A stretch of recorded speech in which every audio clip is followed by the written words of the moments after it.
ونشهد أن لا إله إلا الله وحده لا شريك له ونشهد أن سيدنا ونبينا ومولانا محمدا عبده ورسوله صلى الله تعالى عليه وعلى آله وصحبه وبارك وسلم تسليما كثيرا كثيرا. أما بعد فأعوذ بالله من الشيطان الرجيم. بسم الله الرحمن الرحيم. ومن أحسن قولا ممن دعا إلى الله وعمل صالحا وقال إنني من المسلمين. وقال الله سبحانه وتعالى إنما يعمر مساجد الله من آمن بالله واليوم الآخر وأقام الصلاة وآتى الزكاة ولم يخش إلا الله فعسى أولئك أن يكونوا من المهتدين. وقال الله سبحانه وتعالى والذين جاهدوا فينا لنهدينهم سبلنا وإن الله لمع المحسنين. وقال عليه الصلاة والسلام لغدوة أو روحة في سبيل الله خير من الدنيا وما فيها. میرا محترم دوستو عزیزو، دنیا میں بہت سی محنتیں ہو رہی ہیں، لیکن اللہ رب العزت نے ہدایت کے پھیلنے اور امت کی تربیت کا جو ضابطہ متعین کر دیا ہے، وہ ضابطہ انبیاء علیہ السلام اور صحابہ کرام اور خصوصاً محمد صلی اللہ علیہ وسلم کے لائے ہوئے طریقہ جوہد کو ہدایت کا ضابطہ اور ہدایت کا راستہ متعین کر دیا ہے. اللہ نے فرمایا ہے جن کی محنت ہوگی ہمارے اعتبار سے ہماری رضا کے لیے ہم انہیں ہدایت البتہ ضرور دیں گے. لام تاکید بانون تاکید ثقیلہ تاکید در تاکید، ہم ضرور ہدایت دیں گے ان لوگوں کو جن کی محنت صحیح ہوگی. میرے دوستو، تجارت کی محنت سے، زراعت کی محنت سے، ملازمت کی محنت سے، حکومت کی محنت سے، ان ساری محنتوں سے ہدایت کے ملنے کا تصور کرنا محال ہے، ممکن نہیں ہے. یہ بات نہیں ہے کہ محنت تو ہو دنیا کا حاصل کرنے پر اور دعاؤں سے ہدایت مل جائے. اس زمانے میں جس کو دیکھو گے وہ دوسرے سے دعا کے لیے کہہ رہا ہوگا، خود سے ہدایت کے لیے دعا کر رہا ہوگا کہ بھائی دعا کرو اللہ ہدایت دے دے. رو رو کر اللہ سے ہدایت کو مانگتے تو ہیں، لیکن دنیا میں کوئی شخص کسی دنیاوی کام کے لیے بغیر محنت سے دعا نہیں مانگتا. اور ہر ایک سننے والا یہ کہے گا کہ آپ اس کے لیے محنت کیا کرتے ہیں جو آپ دعا مانگ رہے ہیں. لیکن اللہ کی شان کہ وہ ہدایت جس کا وعدہ اللہ رب العزت نے اپنے دین کے جوہد پر دینے کا کیا ہے، ہم اس کے لیے جوہد نہیں کرتے. اور پھر اگر جوہد بھی کرتے ہیں تو اپنے جوہد کو سنت کے مشابہ اور سنت کے مطابق نہیں کرتے. اللہ تعالی نے اپنے راستے کے جوہد پر ہدایت کے دینے کا وعدہ تاکید کے ساتھ کیا ہے. محنت کیا ہے؟ محنت میں نہیں بتلاؤں گا، محنت ہمارے تجربات میں نہیں آئے گی، محنت کام کرنے والے نہیں بتائیں گے. محنت تو محمد صلی اللہ علیہ وسلم اور آپ کے صحابہ کا معمول بن جائے گا. اس لیے کہ اس زمانے میں بھی جو عمل سنت کے زیادہ مشابہ ہوگا اس زمانے میں امت کے اندر ہدایت اس طرح پھیلے گی جس طرح ہدایت خیر القرون نے پھیلی ہے. سمجھتے ہیں کہ خیر القرون قیامت تک رہ سکتا ہے بشرطیے کہ ہم وہ راستہ و طریقے اختیار کریں جو خیر القرون نے اختیار کیا گیا ہے. اس لیے میرے دوستو عزیزو، مجھے آج یہ کرنا تھا کہ ہمیں اس محنت سے اپنی تربیت کا، اپنی اصلاح کا، تعلق کا واقع یقین ہو، دل سے یقین ہو، اس محنت کے ساتھ دل سے محنت کے ساتھ یقین ہو. اس لیے کہ اللہ رب العزت خود فرما رہے ہیں کہ اس سے اچھا دین ہو کس کا سکتا ہے جو دعوت اور عمل دونوں کو جمع کر دے. علماء نے لکھا ہے کہ یہ جملہ قرآن کی آیت وَمَنْ أَحْسَنُ قَوْلًا مِمَّنْ دَعَا إِلَى اللَّهِ وَعَمِلَ صَالِحًا. علماء نے لکھا ہے یہ جملہ استفہام انکاری ہے. استفہام انکاری علماء جانتے ہیں تاکید کے لیے استعمال کیا جاتا ہے. اللہ تعالیٰ تاکید کے ساتھ فرما رہے ہیں کہ جو دعوت ہوئے عمل کرے گا. دیکھو ایک بات یاد رکھو میرے دوستوں عزیزوں، یہ تبلیغ اس لیے نہیں ہے کہ اس سے عمل سیکھ کر فارغ ہو جائیں. یہ کوئی مدرسہ نہیں ہے کہ جس طرح گئے عمل سیکھ کر پھر اس سے فارغ ہو جائیں. وہ جو دعوت اور عبادت میں کا تسلسل ہماری عبادات کے اندر کمال پیدا کرتا رہے گا اور ایمان کے اندر کمال پیدا کرتا رہے گا اور دعوت کے بقدر اعمال میں اللہ کا خوب محسوس ہوتا رہے گا. یہ اعتقاد نہیں ہے کہ جس سے آدمی عمل سیکھ کر پھر اس سے فارغ ہو جائے. اس طرح عبادات میں تسلسل ہے. وعبد ربک حتی یاتیک الیقین کہ موت تک اللہ کے احکامات اور اس کی عبادات کا تسلسل موت تک ہے. اس طرح دعوت اللہ بھی عبادت کے ساتھ تسلسل کے ساتھ ہے، عبادت کی طرح تسلسل کے ساتھ ہے کہ جب دعوت دی جاتی رہے گی تو اعمال کے اندر کمال باقی رہے گا. اور یہ بات اسی طرح یاد رکھو کہ جب مسلمان دعوت دینا چھوڑ دے گا تو سب سے پہلے اس کے دل سے اپنے دین کی عظمت نکل جائے گی. اس لیے کہ انسان کی فطرت ہے، اس کا مزاج ہے. جس چیز پر انسان اپنی جان و مال کو، اپنے وقت کو، اپنی صلاحیت کو لگاتا ہے اس چیز سے اس کو ایسی محبت ہو جاتی ہے کہ پوری دنیا میں بھی اگر اس کے کام پر کہیں آ جائے تو اس کو برداشت نہیں کرتا. بس دعوت کی وجہ سے صحابہ کرام کی یہی کیفیت تھی. ابوبکر صدیق رضی اللہ تعالیٰ فرماتے تھے کہ ابوبکر زندہ رہے اور چیز نقصان ہو یہ نہیں ہو سکتا. میں زکات میں صرف رسی روکنے والوں کے لیے بھی مدینے کو خالی کر دوں گا. یعنی دین کا اتنا نقصان بھی برداشت نہیں ہوگا کہ اللہ کے فریضے میں، زکات کے ایک فریضے میں جو فریضہ صرف مال والوں پر ہے اس زکات کے فریضے میں اتنی بھی کمی آئے کہ زکات کی رسی ادا نہ کی جائے تو میں اس کے لیے بھی خطاب کروں گا. جو غور تو کرو کہ میں اس کی لیے مدینے کو خالی کر دوں گا. اب غور تو کرو اللہ کا سب سے بڑا فریضہ نماز وہ چھوڑا جا رہا ہو اور ایک مسلمان اپنے عمل پر اکتفا کر کے اللہ کے راستے کے خروج کو اہمیت نہ دے. اس کا مطلب یہ ہے کہ ہمارے اندر سے دین کو قائم کرنے کا فکر، دین کو قائم کرنے کا فکر ختم ہو چکا ہے. یہ محنت اس لیے تھی سارے عالم کا فکر اور غم ہر ایمان والے کے اندر پیدا کیا جاتا، ہر امتی کو بہترین امت کی تیاری کیا جاتا. مجھے ایک بات یاد کرنی ہے. حضرت فرماتے تھے کہ لوگ اس کام کے لیے اہمیت نہیں دیتے کہ اس کو کلمہ نماز ٹھیک کرنے کی تحریک سمجھتے ہیں.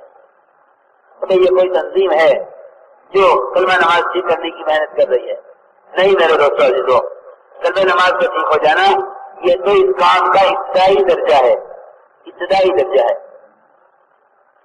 اور سمجھتے تھے کہ امت اس کام کو کلمہ نماز ٹھیک کرنے کی تحریک سمجھتی ہے، اس لیے اس کو اہمیت نہیں دیتی.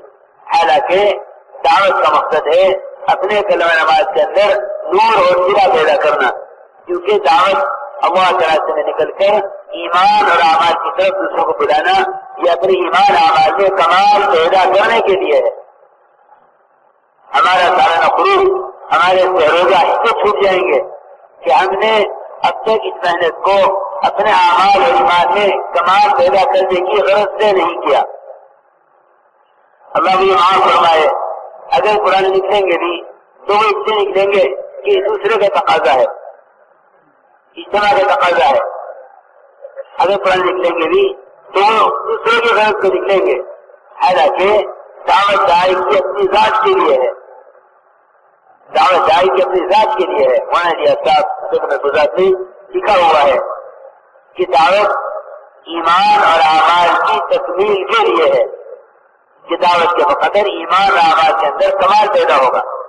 چلے دوستوں ہم اس محنت کی پہلے غرض کو سمجھیں کہ آخر ہر ایمان والے کے ذمہ کیوں ضروری ہے کہ وہ عبادت کے ساتھ ساتھ दावत को मुसलसल करे, क्योंकि दावत इबादत के अंदर कमाल पैदा करने के लिए है।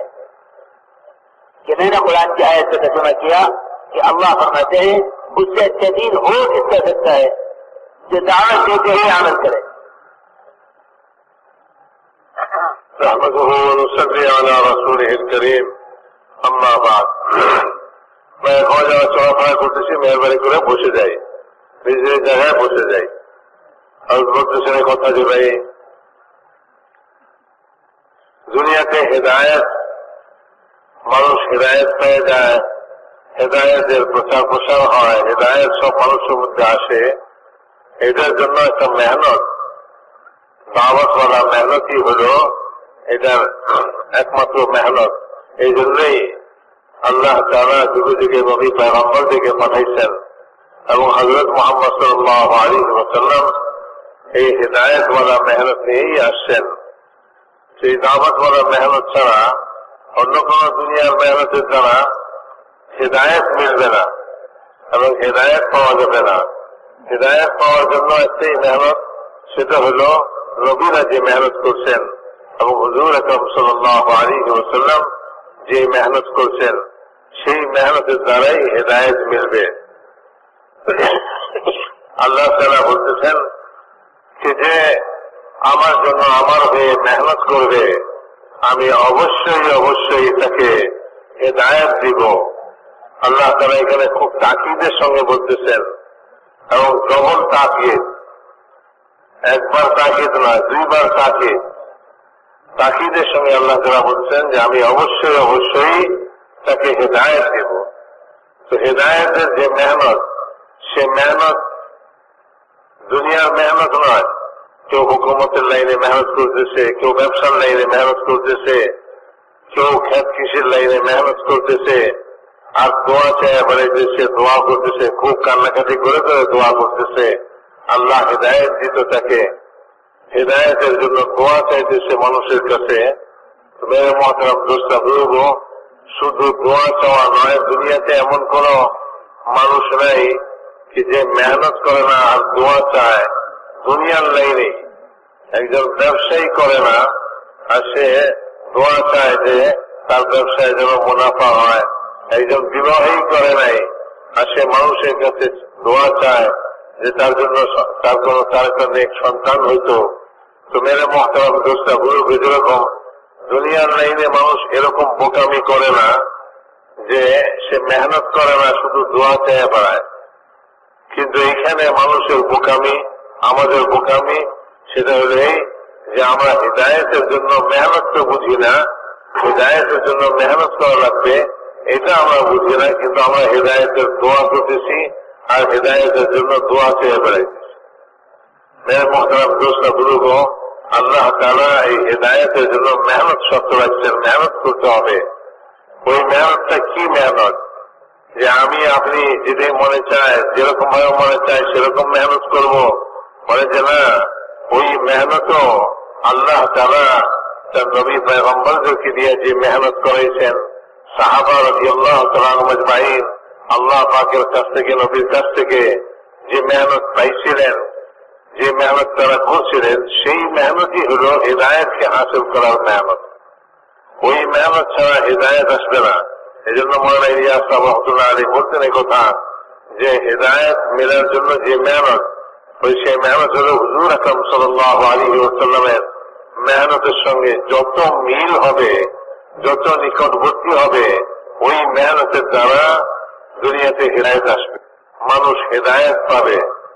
হেদায়েত পাওয়ার জন্য মেহনত হলো, জরুরি হলো যে রাসূলুল্লাহ সাল্লাল্লাহু আলাইহি ওয়াসাল্লাম যে মেহনত করছেন হেদায়েতের জন্য, ওই মেহনতই হেদায়েত আসার মেহনত। যত ওই মেহনতের সঙ্গে আমাদের মেহনতের মিল হবে, তত আমরা হেদায়েত হাসিল করতে পারব। এই জন্যই মেরে মুহতারাম দোস্তা বুজুর্গ, দাওয়াতওয়ালা মেহনত যে, এই মেহনতই যত বেশি দাওয়াতওয়ালা মেহনত নবী করিম সাল্লাল্লাহু আলাইহি ওয়াসাল্লামের মেহনতের সঙ্গে মিল হবে, তত এই দাওয়াতওয়ালা মেহনতের দ্বারা হেদায়েত দুনিয়াতে ফেলাবে এবং হেদায়েত দুনিয়াতে জিন্দা হবে, হেদায়েত আসবে মানুষের জিন্দগিতে। আল্লাহ তাআলা কোরআনে পাকের মধ্যে বলছেন এই কথা ومن أحسن قولا ممن دعا إلى الله وعمل صالحا, যে তার চেয়ে উত্তম দিন আর কার হতে পারে, অর্থাৎ তার চেয়ে উত্তম দিনওয়ালা আর কে হতে পারে যে দাওয়াতের সঙ্গে আমলকে মিলায় করে, একত্রে করে, অর্থাৎ আমলও করে, ইবাদত করে, বন্দেগীও করে, সঙ্গে সঙ্গে দাওয়াতের মেহনতও করে। মেরে মুহতারাম দোস্ত বুজুর্গ, আল্লাহ তাআলা এই আয়াতের মধ্যে ওলামায়ে কেরাম বুঝলেন যে ইস্তেফহামে ইনকারি, অর্থাৎ এমন ভাবে আল্লাহ তাআলা প্রশ্ন করতেছেন যে তার চেয়ে কার দিন উত্তম হবে, যে দাওয়াতের সঙ্গে, যে আমলের সঙ্গে দাওয়াতকে মিলাইয়া চলতেছে।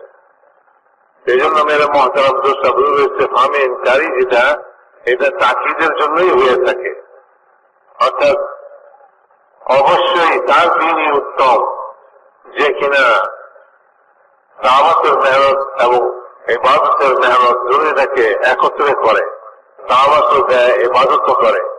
শুধু ইবাদত করে তা নয়, ইবাদতের সঙ্গে সঙ্গে দাওয়াতের মেহনতও করে, দুটাকে একত্রে করে, তার চেয়ে উত্তম দিন আর কারো হইতে পারে না। এই জন্য মেরে মুহতারাম দোস্ত বুজুর্গ বলে যে আজ তো আমরা মনে করতেছি যে দাওয়াত দিলাম, তো আমি দাওয়াত থেকে দাওয়াত 4 মাস লাগাইলাম অথবা চিল্লা লাগাইলাম, তো আমি দাওয়াতের মেহনত করে নিছি, দাওয়াত থেকে অবসর হয়ে গেছি। বলেন যে ভাই, দাওয়াত থেকে, দাওয়াতের মেহনত থেকে কখনো অবসর হওয়া নাই। যেমন নাকি ইবাদত, এটা মওত পর্যন্ত করতে হবে, আল্লাহ তাআলার হুকুম মতো জীবন যাপন যেটাকে ইবাদত বলে, এটা যেমন মওত পর্যন্ত করতে হবে, হাত্তা ইয়াতিয়াকাল ইয়াকিন ওয়াবুদ রাব্বাকা হাত্তা ইয়াতিয়াকাল ইয়াকিন। আল্লাহ তাআলা বলতেছেন আপনার রবের আপনি ইবাদত আর বন্দেগী করতে থাকেন, যাহা তক এমনকি মৃত্যু এসে যায়, মওত এসে যায়। অর্থাৎ মওত পর্যন্ত আল্লাহ তাআলার বন্দেগী যেমন করতে হবে, তেমনি ভাবে মেরে মুহতারাম দোস্ত বুজুর্গ, হিদায়াতকে হাসিল করার জন্য, দ্বীনকে জিন্দগিতে আনার জন্য দাওয়াতওয়ালা মেহনতও করতে হবে। যখন এই দাওয়াতওয়ালা মেহনত ছেড়ে দিবে মানুষ, তো বলে যে ভাই, সবচেয়ে প্রথম মানুষের ভিতর থেকে যেটা বের হয়ে যাবে সেটা হলো তার দ্বীনের আজমত এবং তার দ্বীনের গুরুত্ব আর তার দ্বীনের বড়াই তার অন্তর থেকে বের হয়ে যাবে। যে সে দ্বীনকে কোনো জিনিস মনে করে না, যখন দাওয়াতের মেহনত ছুটবে তো দ্বীনের কোন আজমতই তার অন্তরে বাকি থাকবে না। আর এটা তো মানুষের স্বভাবগত জিনিস, যে জিনিসের জন্য মানুষ মেহনত করে সেই জিনিসেরই আজমত তার অন্তরের মধ্যে পয়দা হয়ে যায়। দুনিয়ার লাইনে যে মেহনত মানুষ করতেছে, যে লাইনে মানুষ মেহনত করে, ব্যবসার লাইনে করে, খেত কৃষির লাইনে করে, ঘর বাড়ি বানাইবার লাইনে করে, ওই সমস্ত মেহনতের মধ্যে যখন সে ওই লাইনে মেহনত করে, তার ওই মেহনতের জিনিসের মধ্যে সামান্য পরিমাণ আঁচ আসুক, এটাও সে বরদাস্ত করে না, এটাও সে সহ্য করতে পারে না। যে তার ব্যবসায় কোন ক্ষতি হোক সে সহ্য করতে পারে না। সে তার ঘর বাড়ি এটার জন্য মেহনত করছে, এটার মধ্যে সামান্য একটু ক্ষতি, এটাকে সে সহ্য করতে পারে না। মেরে মুহতারাম দোস্ত বুজুর্গ বলে যে দিনের মধ্যে সামান্যতম একটুখানি ক্ষতি হোক, এটাও মানুষ বরদাস্ত করতে পারবে না যখন কিনা দাওয়াতওয়ালা মেহনত চলবে। সাহাবা রাদিয়াল্লাহু তাআলা আজমাইন তারা এই দাওয়াতের মেহনতের সঙ্গেই চলতেছিলেন, অনবরত এই দাওয়াতের মেহনত চলতেই ছিল। কোন সময় এই দাওয়াতের মেহনত সাহাবাদের জমানায় বন্ধ হয় নাই, শেষ হয় নাই। বলে আমরা দাওয়াতের মেহনত যথেষ্ট করে নিছি, এবার আমরা ইবাদত বন্দেগী করবো, এরকম হয় নাই। বরং বরাবর তাদের মধ্যে এই দাওয়াতওয়ালা মেহনত চলতেছিল। এই জন্যই তাদের দিলে, তাদের অন্তরে এই দ্বীনের আজমত এতখানি ছিল যে দ্বীনের জন্য মেহনত করেনেওয়ালা তারা সামান্যতম দ্বীনের মধ্যে একটুখানি ক্ষতি হবে অথবা একটু কম হবে, এটাও তারা সহ্য করতে পারতেন না। হযরত আবু বকর সিদ্দিক রাদিয়াল্লাহু তাআলা আনহু, তিনি হুজুর আকরাম সাল্লাল্লাহু আলাইহি ওয়াসাল্লামের ওফাতের পরে, ইন্তেকালের পরে যখন যাকাত দিবার জন্য মানুষ অস্বীকার করলো, অনেকে যাকাত দিতে অস্বীকার করলো, তো তিনি বললেন যে না, আমি তো এই যাকাত দিবে না এটা নয়, শুধু বলে জানোয়ারের সঙ্গে যে রশি দিত রাসূলুল্লাহ সাল্লাল্লাহু আলাইহি ওয়াসাল্লামের জমানায়, সেই রশি যদি না দেয়, ওই রশির জন্য হলো আমি সারা মদিনাকে খালি করব এবং এদের থেকে আমি ওই রশিও উসুল করে ছাড়বো। দিনের মধ্যে একটা রশি বলে যে এইটাও কম হবে, বলে এটাও বরদাস্ত হইতেছিল না, সহ্য করতে পারতেছিলেন না। আর তিনি এই কথা বলতেছেন যে আবু বকর জীবিত থাকতে দিনের মধ্যে ক্ষতি হবে, দিনের কম হবে, দিন কমে যাবে, বলে এটা আবু বকর সহ্য করবে না। তো মেরে মোহতারাম দোস্তা বুজুর্গ, মানুষ দিনের লাইনে, যে কোনো লাইনে মানুষ মেহনত করে, সেখানে কোনো ক্ষতিকে সে সহ্য করতে চায় না। আর যখন মেহনত করে না কোনো জিনিসের, তো সেই জিনিসের কোনো গুরুত্বই তার অন্তরের মধ্যে থাকে না, যে সেই জিনিসের মধ্যে কম হোক আর ওই জিনিস মিটে যাক, এটার গুরুত্বই তার অন্তরের মধ্যে, এটার জন্য কোনো ব্যথা তার অন্তরের মধ্যে সে অনুভব করে না। এই জন্যই মেরে মহতারাম দোস্তা বুজুর্গ মওলানা ইলিয়াস সাহেব রাহমাতুল্লাহ আলাইহি কথা বলতেন যে দিন এটা যে মানুষের জিন্দেগিতে আসবে, হিদায়াত যে মানুষের জিন্দেগিতে আসবে, এটার জন্য ওই মেহনত শর্ত, ওই মেহনত জরুরি, যেই মেহনত সাহাবা রাদিয়াল্লাহু তাআলা আনহুম আজমাইন রাসূলুল্লাহ সাল্লাল্লাহু আলাইহি ওয়াসাল্লামের কাছ থেকে শিখছিলেন এবং যে মেহনতকে তারা রাসূলুল্লাহ সাল্লাল্লাহু আলাইহি ওয়াসাল্লামের কাছ থেকে নিয়েছিলেন এবং ওই মেহনতকে তারা করছিলেন, সেই মেহনত জরুরি।